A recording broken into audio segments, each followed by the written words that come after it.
Hey guys, welcome to Tutorial Guru. Today we'll be learning how to change WhatsApp number, and now let's dive right in. Now to change WhatsApp number, first open up your WhatsApp on your phone, and after opening your WhatsApp, guys, at the top right corner of your screen on this interface, there is a three dotted icon available for us at the top right corner of the screen. Tap on that three dotted icon and tap on settings.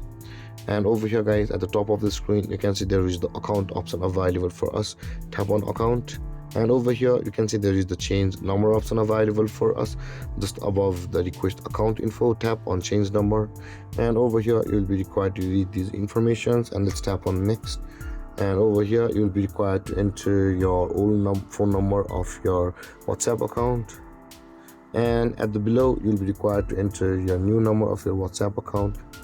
And after that, tap on next, and over here the moment you tap on done at the bottom of the screen, your number will be changed on WhatsApp. And there, guys, this is how to change number on WhatsApp. And if you have any confusions or questions regarding the topic, feel free to comment in the comment section below, and don't forget to like, subscribe, and hit that bell icon for more videos. Thank you for watching, guys. Peace.